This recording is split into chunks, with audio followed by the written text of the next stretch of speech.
And there we go. We are live. Awesome. Well, thanks everyone for joining. We're going to wait a few minutes just while people settle into the webinar, into the room. Carrie, Connor, Catherine, thank you so much for joining today.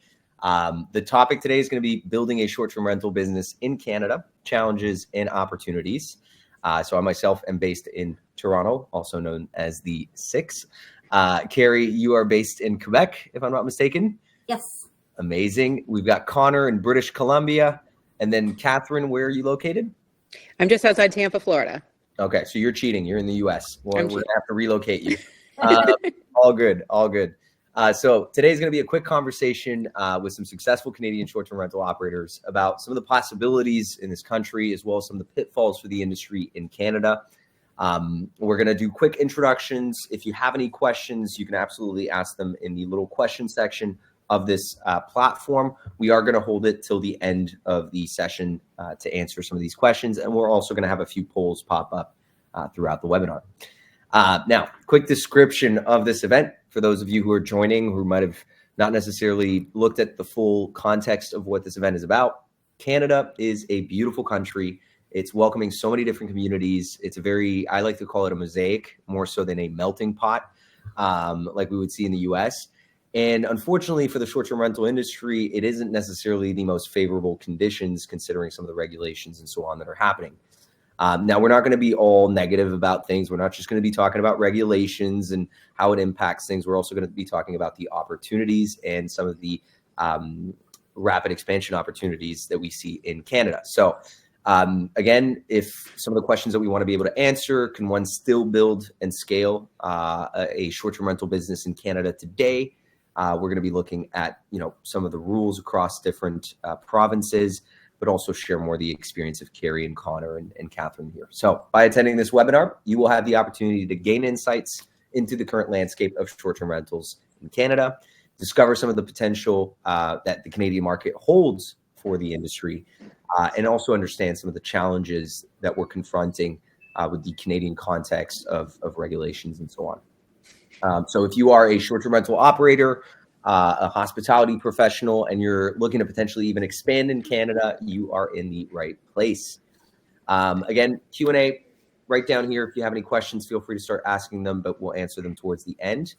And let's get started. Let's do why are we talking about the short-term rental industry in Canada? And let's get started with some introductions. Catherine, you want to start for us? Sure. So despite being in Tampa, Florida currently, I'm originally from Ottawa, born and raised in Canada. And a good portion of me never left. And I feel like once you sort of come outside, your Canadian pride expands more than you could imagine. So I've stayed very much in touch with all of the different Canadian aspects, coast to coast, and the beauty of it, and really just believe in Canadian content and the uniqueness of Canada getting its own conference and having its stage. I think from an American conference perspective, it's sort of treated a little bit like a 51st state, and I felt a strong passion to give it its own platform because, as you said, it is very much a mosaic across the country. 100%. And, you say a 51st state. I love that example because it's true. Toronto is part of the NBA, and I never understood this because I thought it was National Basketball Association, not International Basketball Association. But I'll let the Americans figure that one out. And Carrie, do you want to give us a quick introduction? Hi, certainly. I'm Carrie, and I am the opposite of Catherine. I am an American in Canada who will admit I was guilty of thinking of it as the 51st state. But, I've been here 10 years now. I absolutely love Canada, and I can say it is not the United States. They both have their beautiful cultural differences, but I love so much being a Canadian as well. But yeah, we are located in the eastern townships of Quebec, so about an hour and a half outside of Montreal. And I'm the co-founder of Shelley's Uda alongside my life and business partner, Philip.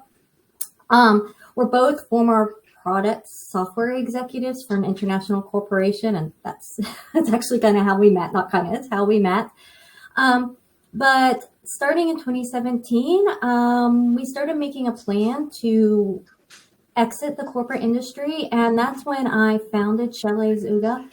And it was not intentional, but it was really a flip that we bought our first house for. And long story short, we ended up here in short-term rental. We have now renovated 8 properties and turned 6 of them into short-term rentals, an industry that we absolutely love. So we're owner operators, and we intend to maintain that model. We're not property managers. So we scale quite slowly, one property at a time as we can take it on. And that's how we absolutely love it. We're a pretty well-known brand in Quebec. We have a 60% direct book year-round and 80% during high season. So we've really focused on building our own brand and separating ourselves from the OTAs and being completely independent and thriving in Canada, specifically in Quebec, which has given us a lot of advantages in this regulatory environment. I love that. Awesome, Carrie. Thank you so much. And then Connor, all the way in British Columbia, West Coast. Yeah, born and raised in Canada. It sounds like kind of unique in the group, but yeah, I'm in Harrison Hot Springs right now. Moved from Vancouver to Harrison to be closer to some of our rentals and be closer to the mountains and the lakes instead of Costco. So I've been liking the move. But yeah, we're a property manager. We own some of the units as well, but primarily our inventory is managed.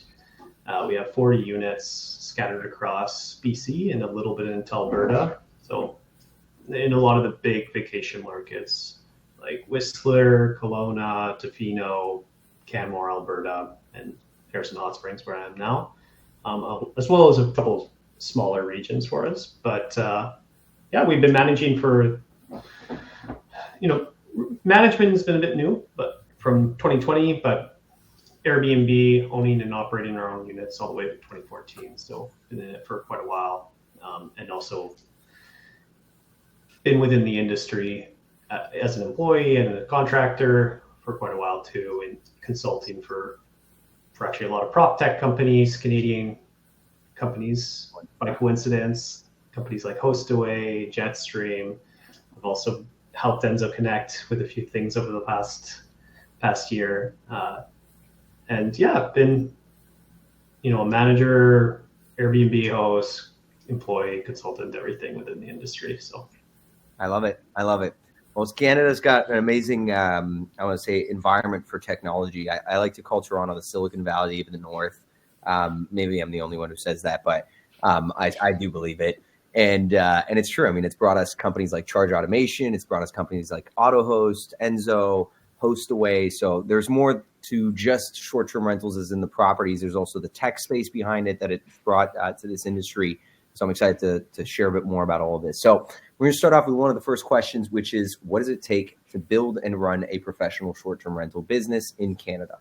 Now we're going to start with Connor, and we're just going to move counterclockwise or clockwise, depending on how people are seeing this on the screen. Connor, do you want to get us started with this first question? Yeah, obviously comparing it to the US, there's probably a lot more in common with the US than is dissimilar. Some of the things that are kind of unique, though, is we're obviously a smaller market. We're just generally smaller. But also I noticed that there's a lot of smaller operators, which I think gives a lot of opportunity for new entrants in the market.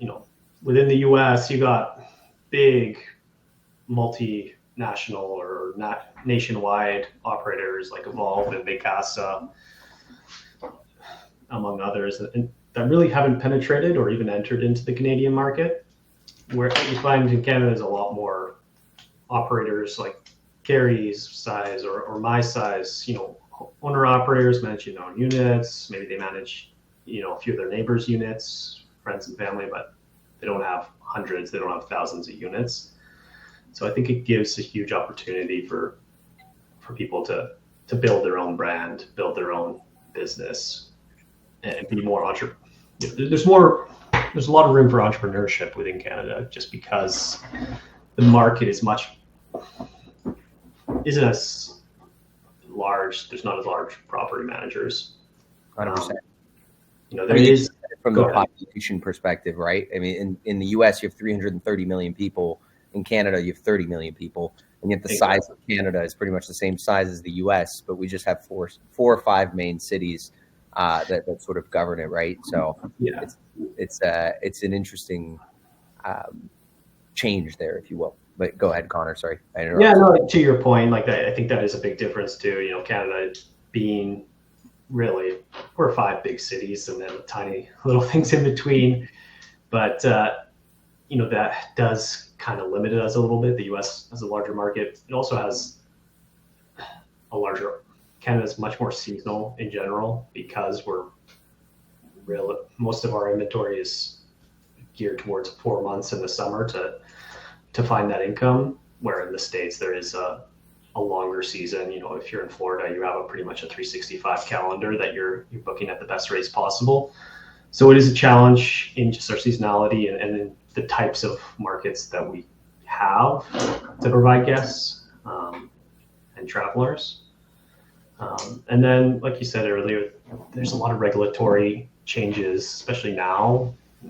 You know, coming from BC, there's a lot of new stuff happening that's making it quite restrictive in Canada opposed to other states, and for BC even more restrictive than other provinces within Canada. 100%. We'll talk a bit more about some of these restrictions as well, and kind of how it conflicts with, I would say, the immigration policies that we have in Canada, and how the country and the economy is trying to grow. But let's get started with another question around short-term rental influencers, because Carrie, you might only have 6 or 7 units, but I know a lot of people around the world who know Chalet X brand. So you're definitely an influencer in the space and an advocate for the industry in the region. What did and are you doing now to make Chalet X a success? Wow, you know, so that's such a question. And it's a big question, you know, one that we discuss regularly. You know, Philip and I and other people I work with in the industry. One of the most important things we've done, and I alluded to it, is we figured out early on that building a brand separate from the OTAs is going to be super, super important.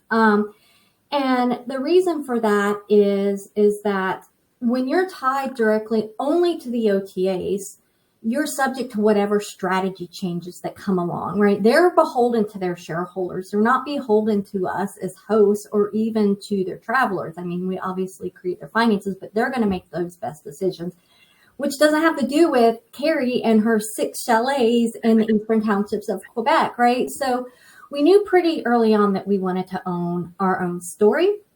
And as soon as we figured out that that was going to be something, we started really investing in our brand, our values, you know, and becoming Chalet's Uga, defining what we really are, which was not just listings on Airbnb or VRBO. So we're a drive-to location, different from Connor. We're actually one of the few areas in Canada that is 4-season. We have ski, we have mountains, we have lakes, we have, you know, so other than what we call mud season, you know, which is, you know, April, November, the switch in seasons, we are 4-season and we are drive-to.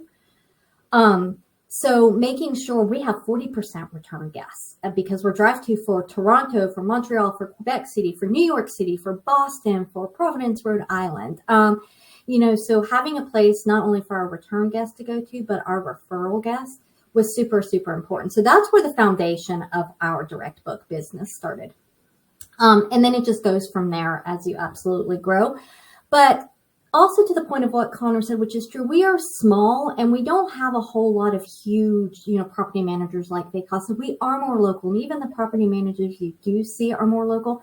And I see that as a huge benefit for the Canadian market because travelers these days, they're looking for cultural local experiences. And there is no one better than to provide that for them than Carrie, than Connor, than, you know, your local property manager, because we know the businesses, we know the region, we know the town.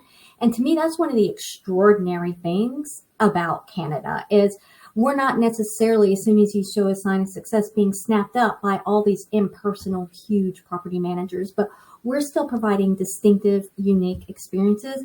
So really doubling down on that is something that we do right now for our success. And I can tell you it is working. You know, it's more the word of mouth. When you don't have hundreds of units to fill and you can focus on the experience, which most Canadians can do, that's a huge key to success right there. And I can't emphasize enough how much that has driven us as successful property managers within Canada.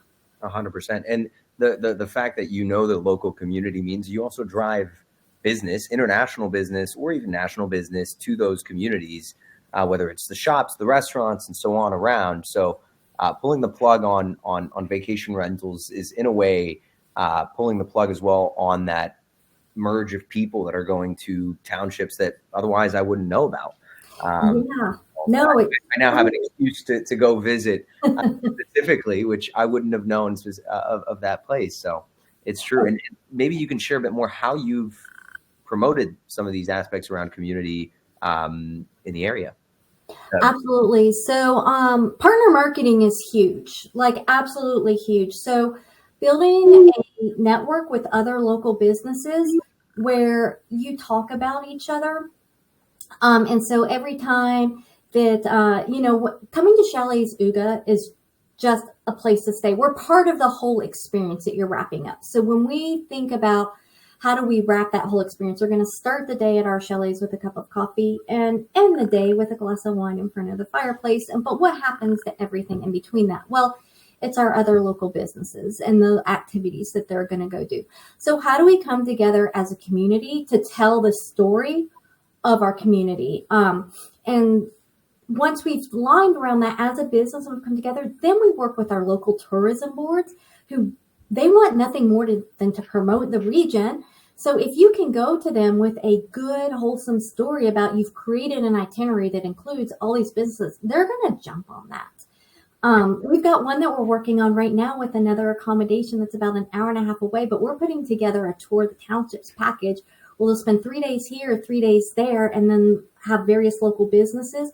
That forfeit, the package includes visiting these businesses, dinner at different places, a cruise on the lake, with the jazz band while you're sitting on the deck having dinner, looking at the beautiful Lake Memphremagog. So there's definitely, being a small business does not preclude you from getting large exposure. It's all about the partnerships. And even we partner with businesses in Montreal to also, like a local coffee shop that they came to stay here. They loved it so much. Well, now they talk about us, and we did a giveaway in collaboration with them. So we were able to reach their whole Montreal audience, do a promo, and then, we're a drive to location. So yeah, thinking about other businesses is huge. And of course we do, our paid advertising as well. But I think our number one big success is partner marketing and tourism associations. Yeah. And that drives those repeat guests, which drives more direct bookings, which means, less margin compression. So there's also a financial advantage to the business itself, to the community, and to the traveler ultimately. So it's a win-win for everyone. I love that. Catherine, as a Canadian short-term rental industry advocate and obviously thought leader, you've been operating your rentals in the U.S. How is Canada different than other markets? It's incredibly different. And, when I go through the metrics and the data of who's going where for what, it really is interesting to see the opportunities within Canada to pivot that marketing. And I think when you listen to stories about how to market your short-term rental from an American perspective, it misses all of the Canadian opportunity. One, you have the language issues that are different, and it's really important to understand how important French language is across the country in making sure you're marketing, and from a safety perspective, of course, keeping those things mindful.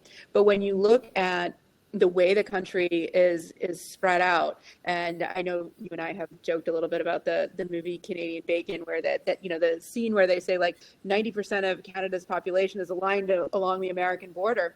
It's very true. And so, but there is that other percentage of the population, and I'm not sure that it's 10%, I think it's bigger than that, that are more spread out and more rural. And so the concepts of access to healthcare, access to educational institutions, all of those types of things, they become very different under a Canadian lens. And understanding what do you do if you're coming in from Northern Ontario into CHEO, the Children's Hospital of Eastern Ontario, that my mom was a nurse at since it opened.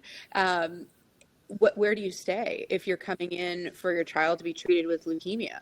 Because those are some of the unique opportunities that the short-term rental industry does play a part in, because you have situations where you need to be not interacting with others because you've got immune compromised children and things like that, and you're coming back and forth and you need privacy. There are just things that happen. And I know, Francois, one of your clients, I believe Ben from Neighborly North, he does a beautiful job of highlighting the healthcare access that he provides. It was kind of funny the first time I looked at his website, because it talks about the number of babies that have been born coming through his properties.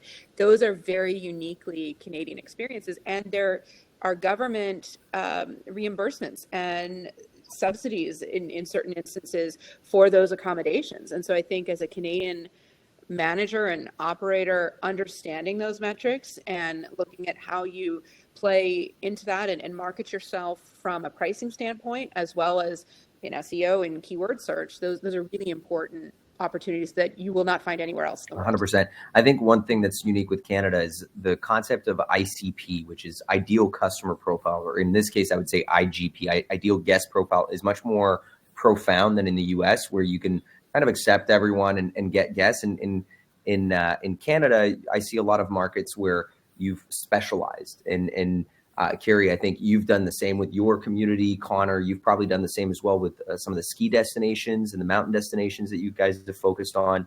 But I also look at other accounts. Toronto Boutique Apartments is a good example. Bassam, who we were actually both in uni together. He was just a year or two older than me, and he started a property management business. One of the first people I spoke with in property management. And one of the things he did was help new immigrants and help victims of domestic abuse to have places to stay, right? And you look at Canadian immigration policy, I think it was about 50,000 people that they would let in Ontario, new immigrants every year. And then last year, 2 years ago, it was about 500,000, which is insane. And I mean, I love it. It's awesome. That's what makes Canada so great. But how are we going to house these people? And how do they get proof that they have renter experience and so on? And all that short-term rentals can actually help out with that. A lot of new immigrants come in, they need a vacation rental for a few months before they settle in.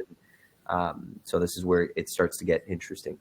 So let's look at some of the challenges for your businesses in 2024, because obviously we've heard some of these regulations. We've seen New York get slapped with hefty regulations. Now that's one drop in the bucket, but Canada it's looking like it's the whole country that's going to be taken over by these regulations. So if regulations, how did it affect you, and what are you doing to adjust to the challenge? Maybe we can start over with Connor. Do you want to start with that one, since you're in British Columbia?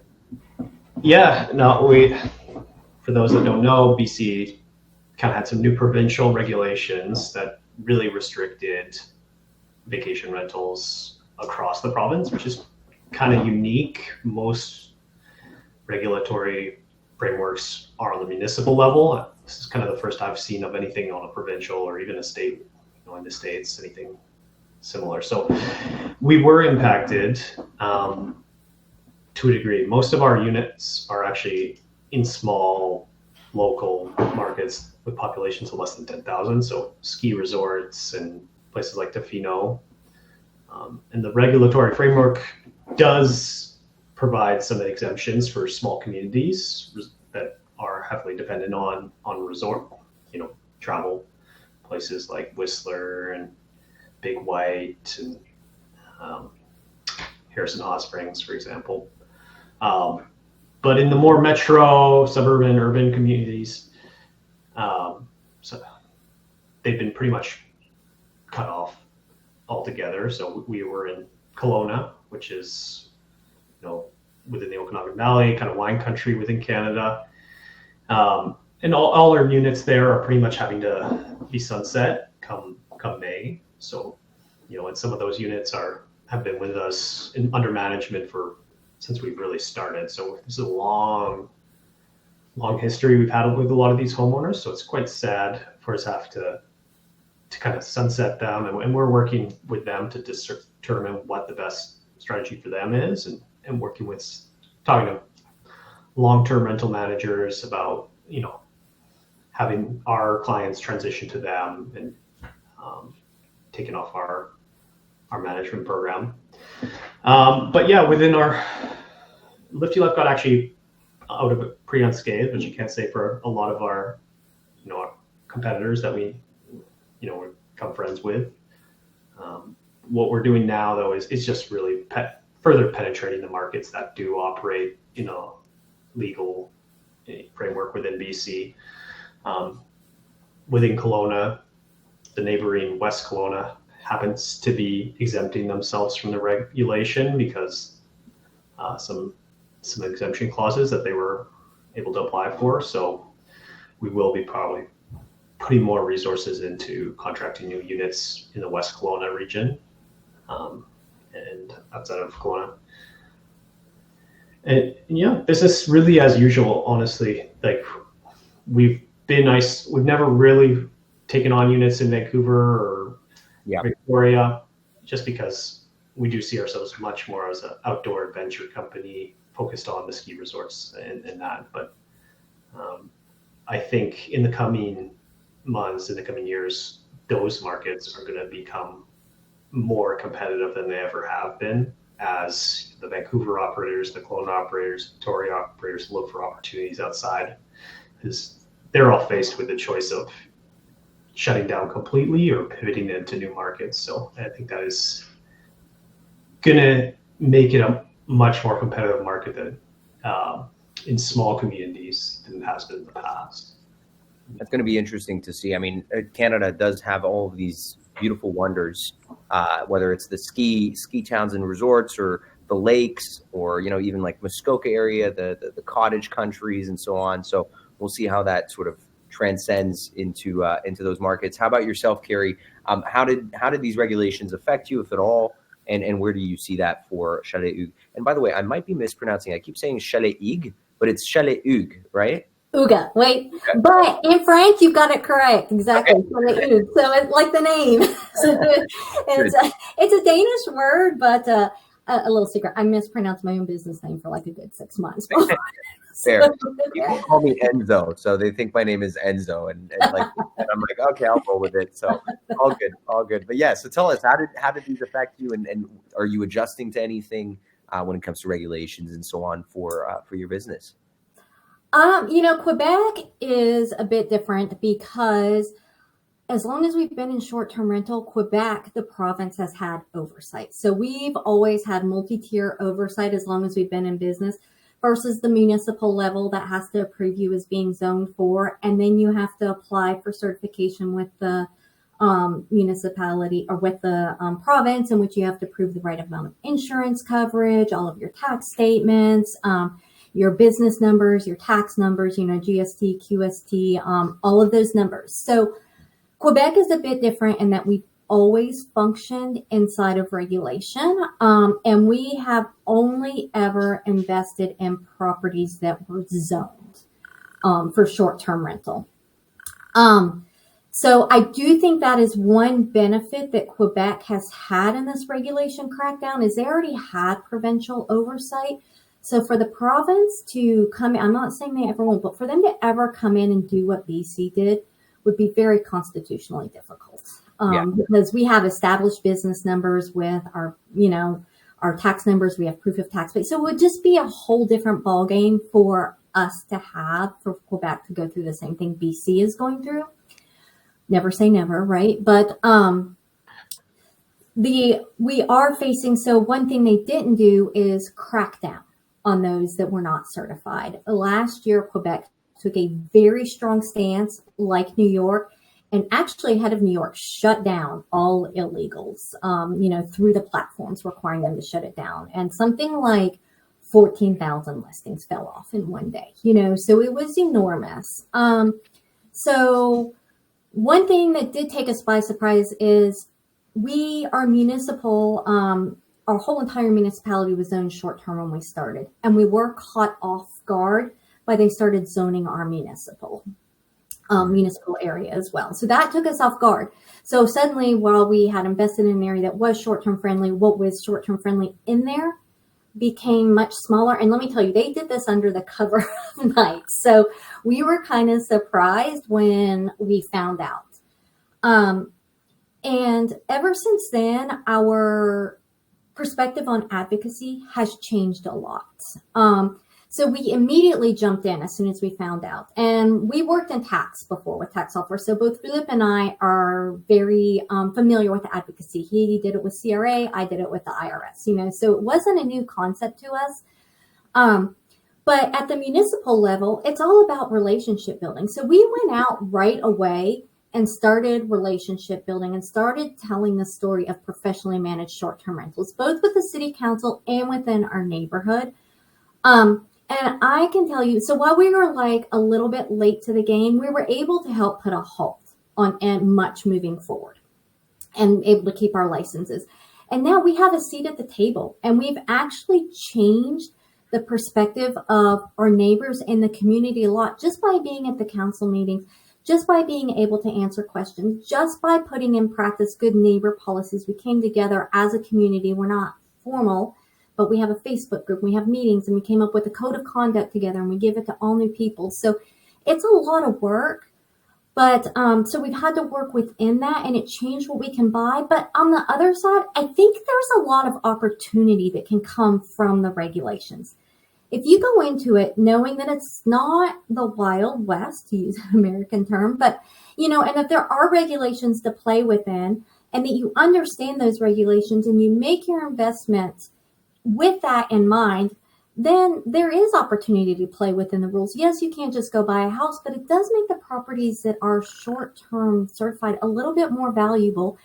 But it also means it gives you the opportunity to be more professionally run, which is part of the perception problem we have with STRs. Just like anybody can have a house, put it out on an OTA, and you never know what the experience is going to be, right? And that puts a lot of leverage in the hands of the hotel industry. They don't have safety regulations. They don't have, cleanliness regulations. They don't have and so we can start to solve some of those problems when there is thoughtful regulation, right? We're not opposed to regulation. We just want it to be thoughtful regulation. What BC has done to those that were legally licensed isn't necessarily thoughtful regulation. They didn't go out and get the stories of the why and the understanding. They just took away something from someone. So thoughtful regulation is good. And so we do support that, and we do participate in that, but that means you have to have a seat at the table. And I think that's overwhelming for a lot of people, the idea of having a seat at the advocacy table. And just to break it down simply, just start showing up at meetings, just start saying, shaking hands, talking. It doesn't have to be like this big formal program you execute. Just being involved and putting a name and a face and being able to answer questions goes a long way with your local community, a long way. 100%. And that way people understand that it's not just Airbnb. And it's vacation rentals, and understand sort of the nuances for it. It's funny when I speak to some of my friends about what I do, they don't seem to understand it until I just say, okay, I work with Airbnbs. And that's actually really frustrating for me because I don't work with Airbnbs. I work with vacation rental professionals. So being able to explain what that difference is, what that means. I mean, vacation rentals have existed for quite some time. In France, where I'm originally from, there's, this group we call Gîtes de France. And it was built during the Napoleon times. I don't think they had Airbnb back then, from what I understand on Airbnb's founding story. So it's an ongoing industry, and being able to share those stories, I think, is really important. Catherine, how about yourself? How do you see these regulations and so on impact Canada more broadly? And I know you're organizing this awesome event in Alberta, so we can have these more formal conversations. But how did it affect you, or what is it? What are you doing to adjust to these changes? Yeah, so I think, to Carrie's point, you can never say never, and advocacy is something that never ends, right? And I do agree that it can be something that feels overwhelming. And I think everybody struggles from an imposter syndrome with some aspect of life, and weirdly, it sometimes comes through in an advocacy capacity. And I think, we just had legislation get passed last night in Florida. So it's always possible, whether you're a tourism destination or not, for things to change.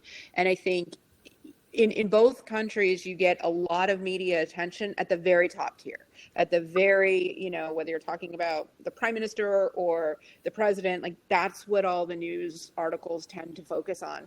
And from an advocacy perspective, it really does need to be grassroots to start with. And that really is your local people in being able to tell that story and knowing who they are.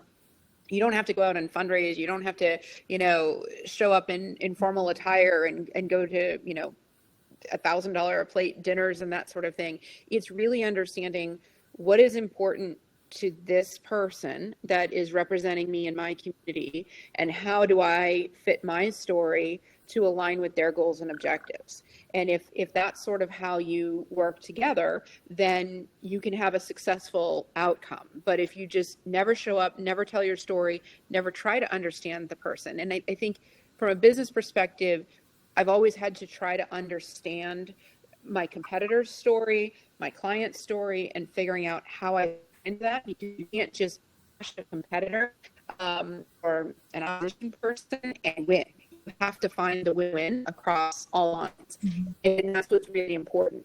For me, one of the main things that it always frustrates me when Americans or Canadians for that matter, sort of take aspects of safety, big policy, healthcare, that sort of thing, and make very generalized statements and assumptions across it. And the thing that really stressed me in kind of pushing this forward was a lot to do with public safety. Yeah. And human trafficking as a specific example. And, I do a lot here in Florida with human trafficking, and that can often be where my short-term rental can be a safe haven for somebody. It's not always the negative aspect. A lot of times we're the place that is safe for somebody to go. But the education that's done in Florida is really significant, and across the states as well. There is a problem globally with that, and payment is a big part of it. Labor trafficking and how temporary foreign workers or temporary workers are paid is a key issue. And as the world has evolved and technology has evolved, it's easier and easier for labor trafficking to come about, because we're not verifying bank account information. You're e-transferring through PayPal or whatever system. And it was really, somewhat of a human rights issue for me that, I have family members in Canada. I have nieces and nephews. I have people that I love and care about. And this was something that was really important to bring to the forefront and say, hey, yes, there are American public safety standards, and in terms of how you operate businesses, Canada has their own safety standards. And if you get an American explaining Canadian safety standards, there's huge aspects of it that they miss from a legal perspective, as well just as a recommendation perspective. I left Canada after the ice storm of 98. So many people died in that ice storm of 98 because people brought in their barbecues, their grills to try and heat their homes. It was desperate times in Quebec and parts of Ontario because there was no heat for weeks and weeks and weeks. Those are very serious issues and concerns that, you need to be able to talk about and say, what is Canada's solution for that? And the language issue is so critically important. And so when you have guidebooks and you have instructions, if they're not well thought out from a Canadian perspective, you can have life and death situations take place because you had either an Anglophone that was traveling into Quebec or a Francophone that was traveling into, BC or Alberta or wherever. It is a critical component of public safety in Canada. So those issues were really driving me as I kept interacting with Canadians at American conferences, because they're never discussed. Yeah, that's true. And when it's a 8 a.m. breakfast the day of departure. I'm not making any references to any of the international conferences that organized a little Canadian hour to discuss, but I think a bigger voice for Canada is very welcome. And I think, I mean, there are, again, I brought up some of the tech businesses, but there was also really large property management businesses that are forced to expand to the US just because they're not met with the right framework for them to grow within Canada. I don't know if this is the business direction for some of these companies, but I look at like Alex's company here in Toronto. He's got 350 units, and he started to look at Florida and other places and just saying, you know what, I'm giving up on Canada because of some of these regulations and so on. So I wonder if we could create a more open space for people to build these businesses within what you mentioned, Catherine, of safety regulations and so on within Canada, not expanded just outside and say, thanks, Canada. You brought me the seed capital. Now let me go do real business in the US. So awesome. Now let's talk about opportunities, because I know we're talking about some of the sad or annoying or frustrating part of this, but there are opportunities. There are positive aspects behind this. Apologies for the dings. I'll put my laptop on Do Not Disturb here. Let's talk about the goals for 2024. What are some of these opportunities? Carrie, do you want to get us started? What are your goals for 2024? Oh, absolutely. This is always my favorite part. I'm the strategist. I have my geeky strategy board with things we're going to focus on. I love it so much. But for us this year, from a guest perspective and a marketing perspective, we're really leaning into local and cultural experiences. Like, we are seeing that so much, especially in the summer. We're really an international location, and people want the inside story even before they get here. So making sure we give the message of all the cultural and different experiences they can have, but helping them give them that to them in advance. So that's all part of our marketing. So our marketing campaign is called Discover the Eastern Townships from Shelley's Uga. Which is super, super cool, right? So we're talking about the region, and then we're just the place to stay.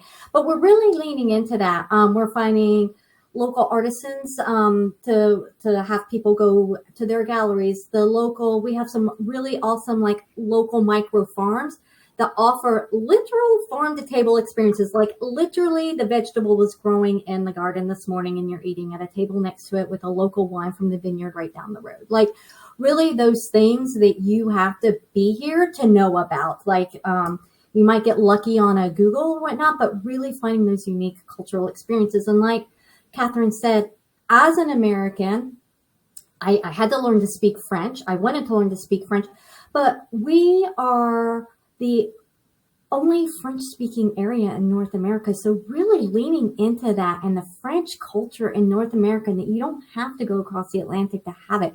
It's so diverse here and so beautiful here in Quebec. So that is a huge growth opportunity for us.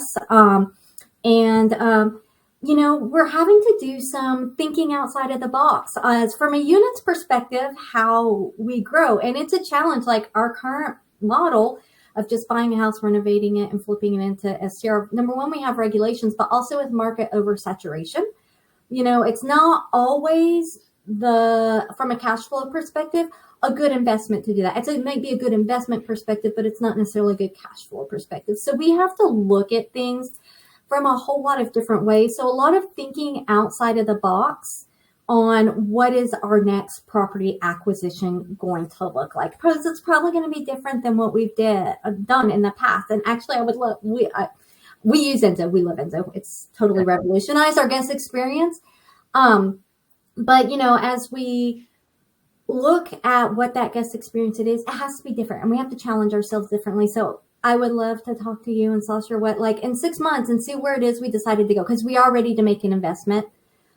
It is on our board. To tell you what it is today, I don't know, but we will make it. We have a few on there. It just has to be a little traditional. Like I said, for us, working in the regulation framework, working within the market saturation, and really looking at what travelers are looking at today is a huge pivot point for any short-term business. And while it might be harder work than it was 3 years ago, the opportunity is enormous. And especially in Canada, like, we are so beautiful and undiscovered by a large part. And there's only more and more interest. The Eastern Townships was the only place in Canada last year as one of the top 52 places to visit in the world. And like, I can't tell you like how much our international went up over that. So there's just so much of Canada to discover.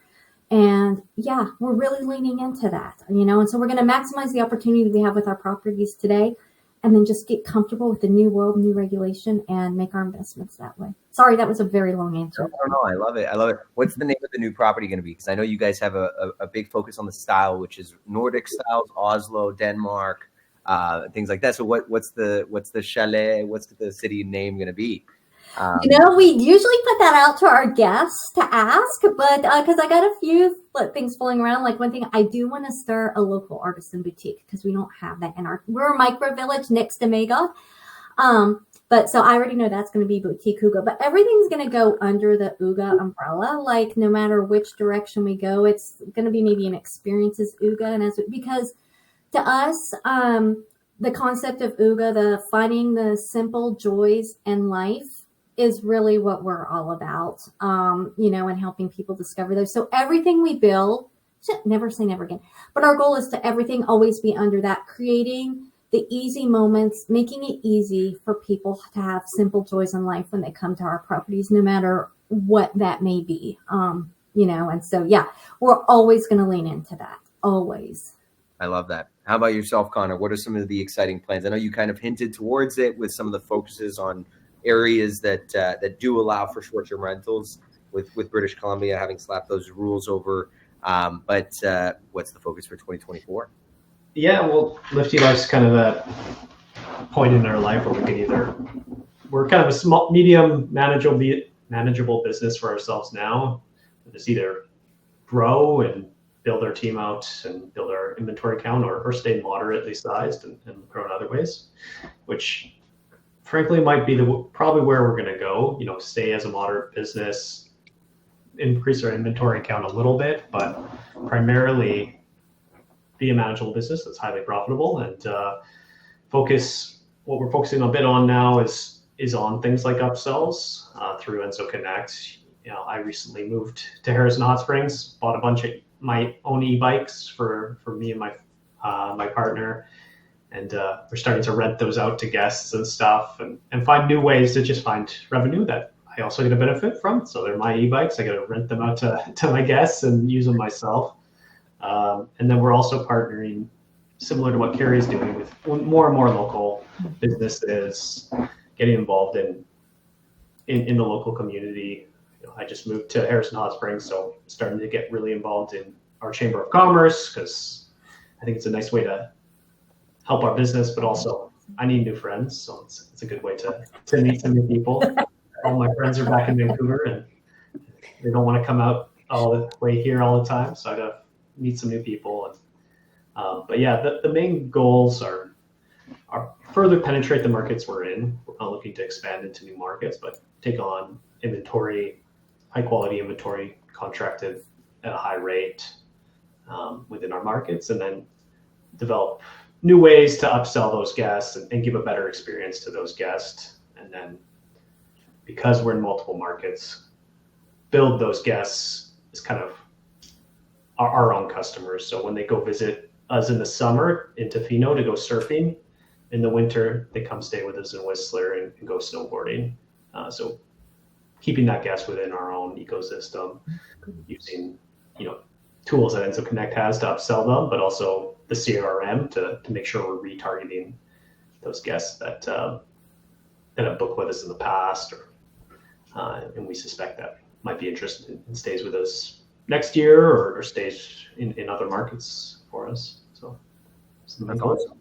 That's awesome. And how about yourself, Catherine? And then we're going to open it up. Before we open it up for questions, we're going to share a bit more as well about the event, obviously, that's happening in April, which is a big reason why we're doing this webinar. And we wrote a quick blog post on some of the regulations if you guys want to learn more about these. But Catherine, any big plans for 2024? Move back to Canada? Oh, yeah. Well, I don't know about that. I've got 2 kids that are going to college in the next 12 months, so probably not. But certainly, I think a lot of travel back and forth to Canada. So we've got that going on. I will warn you, though, Connor, when I first got involved with Chamber of Commerce, it's exactly how I met my husband. So you never know what you'll find at a Chamber of Commerce meeting. So you go in for the snacks and drinks and you walk away with a spouse. So, but yeah, no, I mean, we're gonna continue to grow. My biggest goal is really driving journalism aspect of the industry. I have a benefit consulting business that I provide, and that translates into Canada as well. It's been interesting, there are benefits that are required in Canada.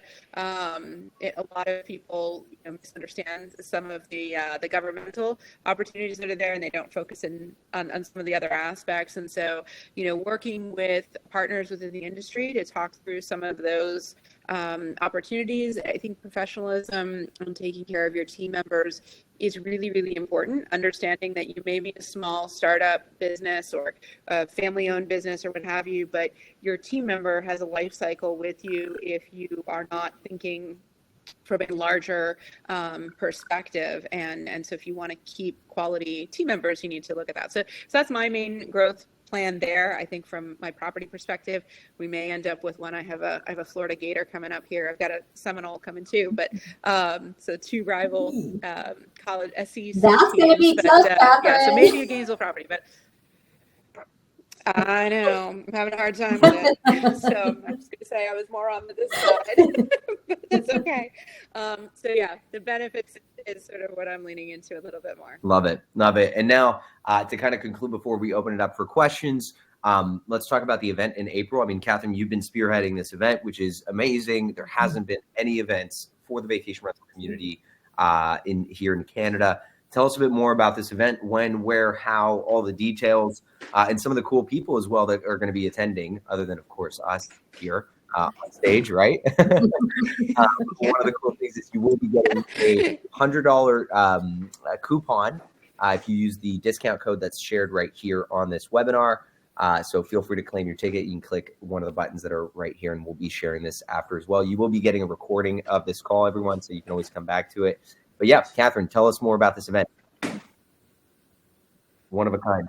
Yeah, it's going to be fantastic. It's really focused on Canadian content. And so that's really, really exciting. So we have a lot of Canadian speakers coming in to talk about from an HR perspective, talking about some of the emergency preparedness and opportunities that have taken place provincially and in the territories as well.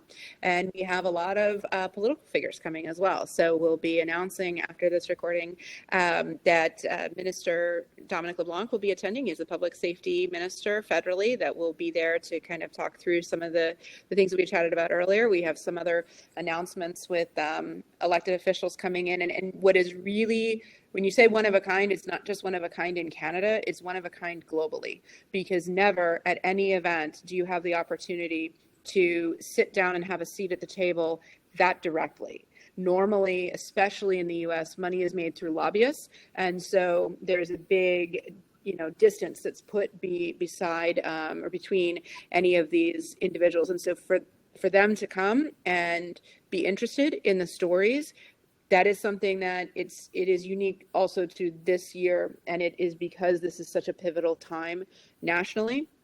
The venue is outstanding. It's at the Banff Springs Hotel, which, it's a bucket list item for many people to go there in and of itself. Skiing and snowboarding, I'm not talented enough to do those types of things. I blew out my ACL dancing at a wedding a few years ago, and I would never attempt skiing after that. But yeah, it's a beautiful venue. We have some really exciting individuals that are coming, and we have Airbnb will be there. There's a number of great industry partners that are coming into to say, how do we together try to shift this narrative and tell the Canadian story? Because the Canadian story is not the American story. It is very, very uniquely Canadian. So I'm so excited about it. I can't wait to see everybody. I love it. And there's going to be presentations in English and in French, because we have to follow it for Canada, yes, but also just so that we can welcome our fellow Québécois. So that's going to be awesome. And yeah, yep, amazing location for sure. So whether you're in the US or anywhere in the world and you're looking to want to explore a bit Canada, I think this is going to be a cool spot to check it out while learning some unique content. Amazing. I guess we can move on to some of the questions, and then we'll end it from here. We do have, I think, just one question so far. I'm not going to answer it, Derek, because You know what I will say, indeed. But I'm sure there's plenty of tools out there. So Derek still has a question, and I think it came from some of the conversations we had today around direct bookings and carry some of the impressive numbers that you guys have. So could you name the specific tools or software you utilize for optimizing, and I'll just put the question up here. There we go. Or utilizing for optimizing direct bookings or any other integration tools that you found very helpful. Francois, I know what you will say, so I will refrain from answering here. Carrie, what do you think? Oh goodness, I could talk about this for an hour. Tech stack is so important to direct bookings. So important to direct bookings. I think the most important thing is choosing who's going to be the hub of your business, whether it's a Hostboy, Hostfully. We personally use Lodgify, which I love Lodgify. We have been with them since 2018 when I first decided that I needed to do a website. The industry has evolved a lot since then, but I think so I would suggest you know your list of requirements when picking the hub of your business. But at the basic, the software company should be a website, a channel manager, and a property manager. Those three things. And then from there, they need to have a solid marketplace integration. So I would say our success in direct bookings has come from our Lodgify partnership because it's a very, very powerful website tool with a lot of built-in optimizations for Google, including Google Vacation Rentals, but also the marketplace they have, which is how I discovered Enzo. And I know I'm on an Enzo webinar, but it has revolutionized our digital guest experience. And it has given our guests love it. They don't know what Enzo is, but they know that their connection and their communication and the information they're getting, because it's revolutionized our communication. And it's also upsells and giving them more information before they're before they even arrive. The other important things there, if you're not using it, is pricing, your digital pricing platforms. So we personally use PriceLab. So I absolutely love because they have hyper local markets and because we're so close to Montreal, but our seasonality is very different than Montreal. I don't want to be tied to that, but if you're not using a pricing tool, I was drugged there kicking and screaming by my partner, Philip, because I knew our market so well, but the amount of time it has freed up and the amount of revenue it has brought us is amazing. And then outside of that, a marketing plan, and I did a session for Heather Bayer with Vacation Rental Success on marketing. But when you go out on your own direct booking site, you have to have a solid marketing plan to drive people in. And Derek, if you reach out to me, I sincerely am so happy to have this conversation with you because I'm so passionate about direct bookings. I probably spend 2 to 4 hours a week just talking with other SDRs about how they can do direct booking. And it's so fun. But yeah, those are the big ones for me. But we have a lot of small ones that add on there. But yeah, hub your business, your price labs and your guest digital experience. Those three things are critically important. Love it. How about yourself, Connor? I think you guys use Hostway, if I'm not mistaken, but you're big in marketing. If I look up places, the first thing that pops up is Lifty Life when it comes to SEO for certain locations. So what's your tools, software, and so on for optimizing direct bookings? Yeah, you're right. So we use Hostaway, which has a great booking engine for direct bookings. One of the recommendations I'd make though is, and this doesn't just go for Hostaway, but probably all the PMSs, is to have your own site as well. So like most of these booking engines, they're not really they're built by developers, not by they don't really have too much in mind about the SEO component of their sites. More and more they're focusing on that, but building a site like liftylife.ca and then having Hostaway or Lodgify or whoever you use as the booking engine component to that. Most of these have plugins that you can put onto your site, and then you can also have the separate page. And those sites are great because they are optimized for the workflow of going through a booking and making confirmation, but they're not great for finding traffic and getting people onto your site necessarily.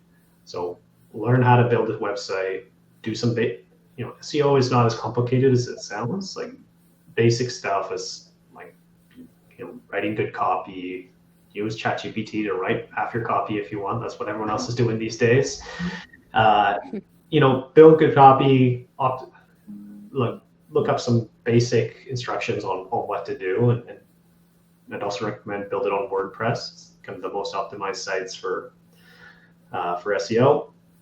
And then build your other marketing channels like Facebook and Instagram. Instagram is something that we do a lot with. Just become educated on marketing. There's not most of the software tools within the industry aren't really focused on this. Hostaway is a great tool, but it's not going to really get you the direct bookings. It's going to get you OTA bookings from Airbnb and Vrbo and now Google Travel, which, if you have the opportunity, turn on Google Travel within your PMS. It's a great no commission source of bookings. But focus on building your own website, build your own platforms, and build your own education too on it. Things like SEO and Facebook marketing and Google Ads. They sound more complicated than they are. They're pretty straightforward. 100%. We should do a whole webinar on marketing strategies, because I feel like it's not always the tools that just get you direct bookings. It's all the work that you guys do as well behind the scenes to make those tools work for you, but also make your brand shine, quite frankly. So I just do want to say one thing that's a little bit different, because I do agree with Connor in general about your own website, but Logify was built as a website company. They were not anything else. They've added everything else on. So they are like, for all the things that Connor talked about, they're already optimized for that, because their core product is a website and booking engine. So that's what separates them from these other products, and why I love them so much. Yeah, that's true. Their core was originally a direct booking website, and then they shifted to becoming a property management Exactly. So the website optimization and the SEO and the Google and all of that is at the core of their product, which is different from all of the others. That makes sense. Catherine, do you want to talk about Hostaway too, though. Part of the work I did for them was in the consulting of their booking engines too. So they are SEO optimized as much as they can be. Okay. So good choice. Everyone should book a demo with Hostaway. I love it. There's a little PMS battle here that's happening. We're gonna have to do a webinar on how to choose your favorite PMS. Ooh, I love that. I will have to stay super commercial. My hands are tied. Catherine, do you want to answer that question as well? Anything on tools or software or so on to optimize direct bookings? Yeah, so I completely agree. I have a WordPress site that Conrad O'Connell built for me. I use OwnerRez, I use PriceLabs. I think it's really important to get your tech stack right. But I also think from a marketing strategy perspective, going back to that concept of, being in touch with your communities. You talk about a saturated market. Florida is a massively saturated market. And so connecting with where your DMOs are targeting is really important. Understanding where those local tourism boards are marketing to can really help you adjust the copy that you're writing. If you know that they've got a big campaign for, whether it's they're trying to bring people in from Toronto to Calgary, or if they're trying to bring people from Texas to Calgary, like that helps you with your copy and your marketing strategy across all the different platforms. And it's really important to be in tune with that. 100%. I'll give one quick example to this, which isn't relevant to the short-term rental industry specifically, but in Toronto, there's this sauna called Othership. And it's a friend of mine's company. He started it, and it's basically just like this very health and wellness focused cold plunge and hot sauna, but in a group setting. And they made it on Toronto blog. I forget the exact name of the blog. They made it on Air Canada's top destinations, but they worked towards getting those promotions and so on. And recently, Dana White, the UFC guy, went to Othership in Toronto, and it just blew up. And now they're opening locations all over the place. So getting involved with, local tourism boards or even airlines or anyone that can help promote top destinations and top things to do and places to stay and so on can really also help get those direct bookings. So it's not just about systems and software. It's about the plan that you put in place behind the scenes. But this is amazing. I think we'll have to do another webinar soon enough on some of these subjects, guys, because I think there's a lot to talk about here. I'm excited to see you all at the conference in Alberta. This is going to be fun. We're going to have people from all over Canada, all over the US coming. Catherine, obviously, thank you so much for organizing all of this and getting all these different companies involved.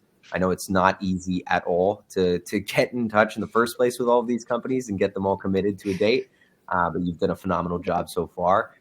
And that's pretty much it for today's webinar. We're right on time too. Awesome. We're good? I think that's it. Perfect. Thank Yes. Yeah. Thank you, Francois. Thank you, Catherine. Thank you. Connor. Bye, Catherine, everyone. Thanks, guys. Bye, everyone. Bye. Cheers.